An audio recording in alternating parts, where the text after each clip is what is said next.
So our goal was to bring art into the metaverse. We're going to go over what the metaverse is in just a quick second. In terms of the roles, this is kind of my little baby, I guess, I've been working on for a little while, and I probably will be working on for a while. Marie here is the wonderful programmer who's been doing a lot of the stuff in the metaverse. So thanks, Marie, you're awesome. Madhu is also one of the programmers doing a lot of the back end. Rachel on web design, and Ace on the 3D modeling side. So that's kind of our team right now. A lot of these projects didn't come out of thin air. Also, a lot of conversations with some other individuals. So Jack Pine in Ottawa, Chalon Salko in Toronto, and Angel Say in New York. The other huge inspiration that we have is MOVA, the Museum of Virtual Art. So MOVA is great. It's super forward-thinking.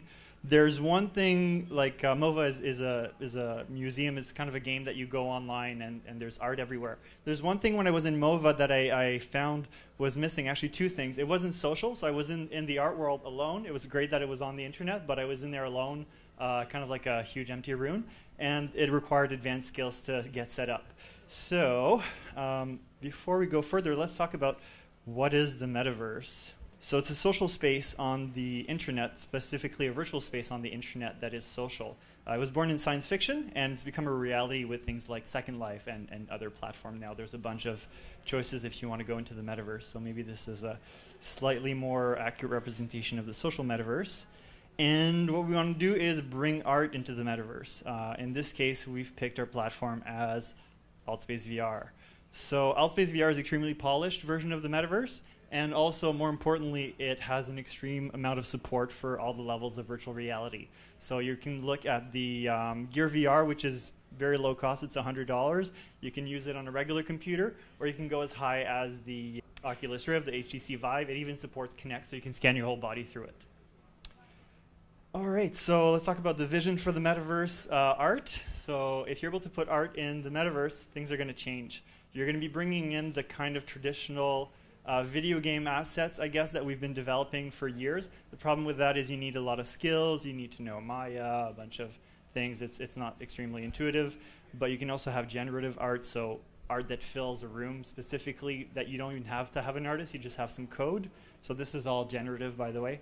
And then there's also specifically a new generation of 3D artists. So you see a lot of people, I'm inspired by this group on Facebook called New Aestheticians or New Aesthetics. And it's just a bunch of kids, and they're doing all this 3D art. They're pumping it out there into the internet. It's all 3D art, but people are looking at it through, once again, JPEG, an image, right? So it's 3D art seen in 2D. So, you know, we've got all this 3D art. Let's get 3D. The other type of art we're going to see is traditional 3D scanned art or photogrammetry. So you have, you know, stuff that you see in the museum today, and you just scan it with photos or with a special 3D printer. You can also get a bit more funky. This is a project from a year ago. So you can see it's a 3D scan environment. There's also a 3D scan dancer. So it's getting a bit more experimental, I guess. The third type of art you're going to see in the metaverse is art that was created in VR. So you no longer have to learn all these tools. You just go in VR, and you start playing with this new medium, which, you know, we don't even have a name for it yet. It's paint sculpting. It's not sculpture. It's not painting. It's a new thing. It's just a new medium. That was my art from last week. This is like better artists doing you know, VR art. So you can see, like, this is the new medium. This is coming. So it's a new medium. It's going to have a new language. We shouldn't, you know, necessarily try to emulate what's in the museums right now. And ideally, it'll be disconnected from tradition. So what I'm thinking is a lot of performance art, GIFs, for example, like impossible sculptures. You don't have to worry about budget, physics, even reality anymore. You got to start thinking, like, you know, how can we really break grounds with virtual art? Yeah, so what we wanted to do is a web platform to manage all the art and make it easy, a little bit like Flickrs, let's say, and then a VR interface where you are able to place the art. So we've got a whole website meant to kind of show you what's happening on the, you know, to upload your art. And then you got to bring that into VR in a much more simplified interface. So how do you deal with this interface in VR? This is kind of what we got. So it's kind of an iPad type scenario on your left. And then you select what you've uploaded onto the website. And then a very simple thing for modifying the art. Move, rotate, scale, delete. And the other thing is that the clear future is going to be that we're going to be using hand controllers. So instead of having a button for rotate, I'm just going to grab the thing, you know, stretch it, move it. You're not going to really need buttons very soon because most people are going to have these hand controllers. And Marie, if you can come over here. Sure. She's the one that made it actually happen in Altspace VR. So I'm going to let her go in there, and she'll talk for a minute, basically. And I'm going to go over to the Oculus Rift, and you'll be able to see me and Madhu in the metaverse. And yeah, let's go ahead. Thank you, Sam. As you can see, we have pictures loading. What I wanted to show everyone really quickly is how you can manipulate objects. So this would be like a library of objects or artwork. And you can generate those objects. You can see that's the object that got created. You missed that one. I'll do it again with a different object.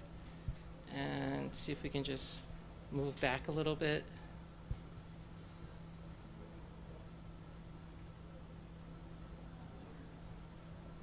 And that's the object that got created, and we can manipulate that object. Should be able to drag it. If we can't drag it, we can definitely use these controls to move it. We can scale it. And we can spin it. And if we want to stop spinning, we just hit a max limit on the spinning. And the nice thing about it is that if you move to another room,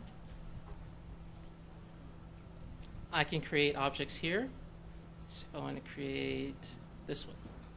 It'll create it in a room that you are currently located in, and you can drag it around and do the same thing. Spin it, scale it, move it. As you notice that it's moving in all three axes and scaling in all three axes of XYZ.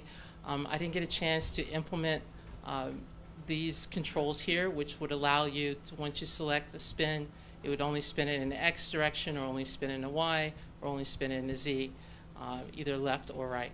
So that's a future enhancement. This is a really nice tool.